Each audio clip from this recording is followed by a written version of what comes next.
好みの異性から甘い誘惑の罠。あなたはその罠に騙されない自信がありますか？ 2005 年7月12日、アメリカフロリダ州の学術都市タラハシー。とあるアパートの寝室で見つかったのは、ボクサーパンツ1枚の状態で床に倒れていた男性の遺体。これからって時に殺されたのか。そりゃ油断するよな。ため息混じりにそう言った警察官。その言葉の通り、遺体のそばには破れたコンドームの包み紙と未使用のコンドームが。現場のその状況から、警察は被害男性マイロン・ローを殺害したのは彼と男女の関係にあった人物だと推測するんです。容疑者として挙げられたのはマイロンの元恋人のラトーヤ・ヘンダーソン。2人はこの2ヶ月前、大喧嘩の末に別れており、怨恨殺人の可能性は十分あり得ると考えられたんです。しかし実は犯人はラトーヤではありませんでした。そう、この事件はラトーヤを不憫に思った第三者による復讐のハニートラップだったんです。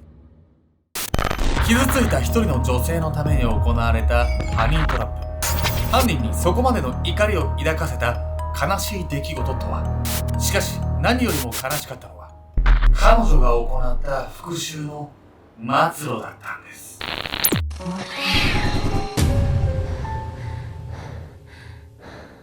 おそす、今日もなんか欲に負けて月見バーガーセット食べちゃったよ。ケンちゃんです。オードリー・ヘプバーンです。オードリー・ヘップバーンさんは月見バーガーとか食べるんですか？ I eat 月見、you know? いやいや、ねえねえ、出川イングリッシュ。月見食べるけど知ってるってどういうことどういうこと？こっちがどういうこと？ My favorite food is burger of 月見。俺と一緒にいつか食べましょう。I like Philippines たこ焼き too。いや、それ俺がひったくりにあった場所や、それ。本日ご紹介するのはアメリカ・フロリダ州で起こった殺人事件について。この事件の注目すべき点は、犯人がいわゆるハニートラップを使って犯行に及んだ点なんです。ハニートラップって色仕掛けで騙して、ってとこまでわかるんだけど、殺す必要まであったのかしら。怖いわね。最初に説明しておくと、うん、このハニートラップは被害男性に恨みを抱いていたある女性の復讐だったんです。ただ実はね、この女性ね、その男性に傷つけられた張本人ではなかったんです。とすると、この女性は一体何者なんでしょうか？不名誉な死に様。2005年7月13日、今回の舞台はアメリカ・フロリダ州北西部の町タラハシ。息子と連絡が取れなくて来てみたらこんな姿になって。とあるアパートの寝室で顔を覆い嘆き悲しんでいた女性。彼女の目の前では一人の男性がボクサーパンツ1枚の状態で床に倒れ込んでいました。男性は右頬と頭頂部に計2発の銃弾を受け亡くなっていたんです。男性の名はマイロン・ロー。遺体を前に泣き崩れていたのは第一発見者となった彼の母親。部屋からはマイロンの財布や携帯、宝石類が盗まれており、犯行は一見して強盗目的かに思われました。しかし昨日の夜中、マイロンと電話した時に後ろから女の声が聞こえたんです。きっとそいつが犯人です。そう訴えたのはマイロンの友人ティム。そして彼の証言を裏付けるかのように、遺体のそばには破れたコンドームの包み紙と未使用のコンドームが落ちていました。犯人は女か。そう、現場のその状況は犯人と被害者マイロンが男女の関係にあったことを物語っていました。こうして事件は単なる強盗ではなく怨恨殺人の様相を呈していくんです。ベッドインした状態で殺すってまた針みたいなもん。スパイ映画みたいじゃない？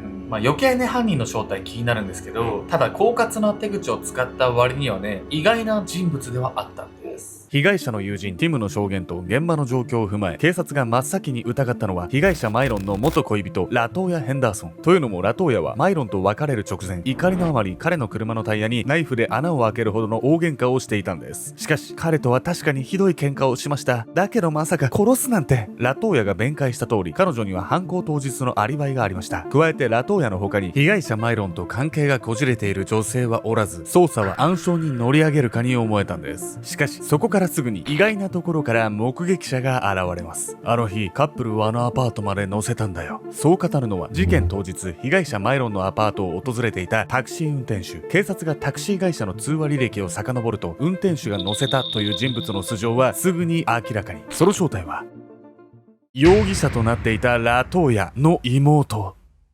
彼女の名はウドレカ・アンドリュース。確かにあの日マイロンの家に行ったわ。でもそれが何だっていうの？あいつにはよくファナを売ってもらってたの。それ以上何も関係はないわ。警察が尋問を行うと、面倒くさそうに悪態をつきながらそう供述したウドレカ。その供述は彼女に同行していた恋人のダニーとも一致していました。しかし事件当日、他の人物がマイロンのアパートを訪れた形跡はなく、このカップルが結託して被害者を騙し殺害したことはほぼ明白だったんです。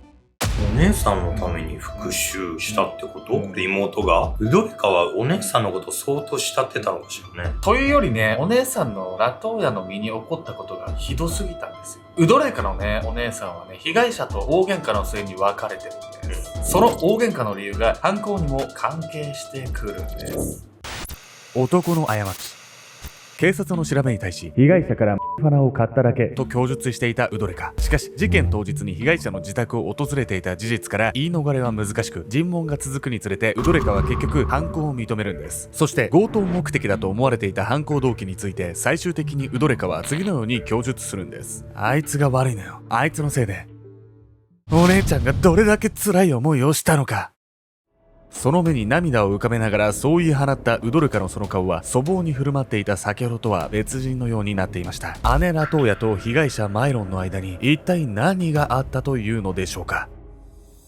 名前は何にしようか。本当に生まれてくるのが楽しみだな。2004年1月、マイロンはウドレカの姉ラトーヤの大きく膨らんだお腹をさすりながら優しくそう言いました。しかしラトーヤとマイロンはこの頃まだ交際し始めたばかり。ラトーヤのお腹の子はマイロンの子ではありませんでした。二人が出会った頃、ラトーヤはすでに別の男性の子を妊娠しており、マイロンはそのことも受け入れた上で彼女と付き合うことを決めたんです。本当にいいのかな、私で。ラトーヤは自分が未婚の妊婦であることを少なからず後ろめたく思っていたんです。しかしそうやってラトーヤが不安になるたび、マイロンは彼女の手を握り、いつも穏やかにこう言いました。大丈夫、君のこともお腹の子のことも必ず幸せにしてみせるよ。ラトーヤの妹ウドレカもそんな二人の様子を微笑ましく見守っていました。お姉ちゃんが一人で子供を産むって言った時はどうなることかと思ったけど、いい人が見つかってよかった。あら、復讐とか言うからさ、どんなクズ男かと思ってた。結構やさおじゃないの。何裏があんの。マイロンはね、本当に優しい男性だったんですよ。ただこの後ね、マイロンとラトーヤの間に、これどうしようもねえなってことが起こっちゃうんです。二人が付き合い始めてしばらくすると、ラトーヤは無事に出産を終え、マイロンも生まれた子の父親役を立派に務めていました。しかしそんな幸せあふれる日々の最中、マイロンは唐突にその言葉を口にします。すまないラトーヤ、僕と別れてくれ。どういうこと？この子の父親になるって約束したじゃない。まだ子供が生まれて間もないそのタイミングで突然別れを切り出したマイロンにラトーヤは理解が追いつかずにいました。それもそのはず、二人は何か食い違っていたわけでもなければ、マイロンのラトーヤへの熱が冷めてしまったわけでもないんです。しかし次のマイロンの言葉を聞いたラトーヤは彼との結婚を諦めざるを得ませんでした。前に付き合っていた子に僕との子供がいることが分かったんだ。別れた後に子供できたこと気づくってなんかだらしない感じね。決めつけは良くないですけど、これだけ、見るとなんかどうしようもねえやつだなって思っちゃいますよね、正直。元恋人を妊娠させてしまった責任を取るため、ラトーヤとの別れを決断したマイロン。ラトーヤがこの後マイロンと大喧嘩をし、車のタイヤに穴を開けるほどの行動に出たのは、どうにもできないその状況へのやり場のない怒りからだったんです。こうしてマイロンとラトーヤは破局。ラトーヤはシングルマザーとなり、マイロンは元恋人とやり直すためにアラバマ州へ引っ越しの準備に取り掛かります。そしてこの後、二人はもう二度と交わることもないはずでした。ただ、そのままでは気が済まない人物が一人いたんです。一人で子供を産むことになった時、お姉ちゃんはすごく不安そうだった。マイロンがいてくれて安心だと思っていたら、こんな裏切り方あんまりよ。泣きながら帰宅したラトーヤに事情を聞いた妹のウドレカは、そのあまりの事態に怒りに震えていました。そして姉には何も言わないまま次のように決心を固めるんです。どれだけ優しく振る舞ってても所詮は誰とでも寝る男。そんなあんたにお似合いの方法で懲らしめてやるよ。どれかお姉ちゃんのラトーヤがさ、妊娠して悩んでる姿も見てただろうから、近くでね。なおさら感情移入してたんでしょうね。そう思うとね、優しい子にも思えるんですけど、優しさの方向が間違っちゃってるんですよ。こうして姉の元恋人マイロンへの復讐を誓ったウドレカ。彼女はどんな方法でマイロンを懲らしめようというんでしょうか。甘い罠。2005年7月のある夜、ウドレカはフロリダ州タラハシーのとあるバーで一人の男と酒を飲み交わしていた。もうアラバマに行っちゃうんでしょ？その前に会えてよかったわ。彼女が視線を送る先に座っていたのは、そう姉ラトーヤの元恋人マイロン。もう関わるはずもない二人はこの日バーで偶然出会った。僕もだよウドレカ。ラトーヤとはあまりいい別れ方じゃなかったけど、君は怒っていないのか？マイロンの質問に対するウドレカの本音は言うまでもない。しかし彼女はその本音を押し殺して笑った。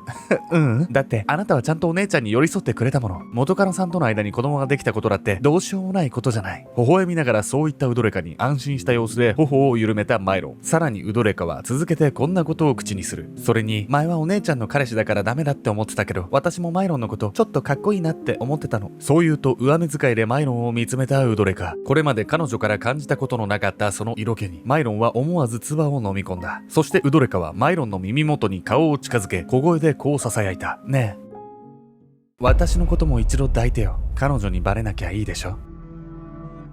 その日、マイロンとバーで出会ったウドレカは彼と数時間飲み交わした後、連絡先を交換し、それぞれ帰路に着きました。そして迎えた7月12日の夜、ウドレカは約束通りにマイロンのアパートへ向かうんです。当然、恋人のダニーを引き連れた彼女にマイロンと体を交えるつもりなどさらさらありませんでした。これ確かに典型的ななんかハニートラップって感じね。恋人のダニーを連れてってる時点で殺す気満々なんですよ。うんところでね、ハニートラップって現代では YouTuber のドッキリとかね、いろんなところで使われてるんですけど、本来のね、由来はちょっと違うんですよ。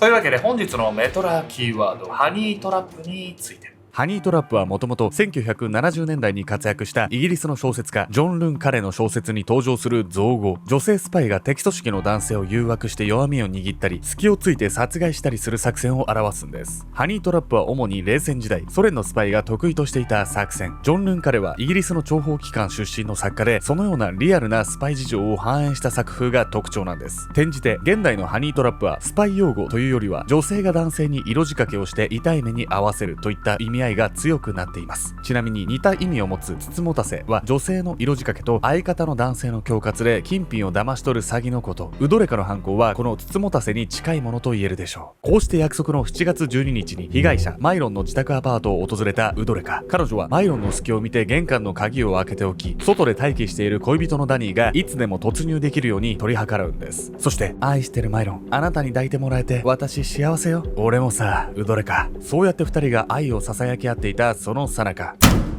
なんだお前は。寝室へ勢いよく突入してきたウドレカの恋人ダニー。マイロンはとっさに身構えるんですが、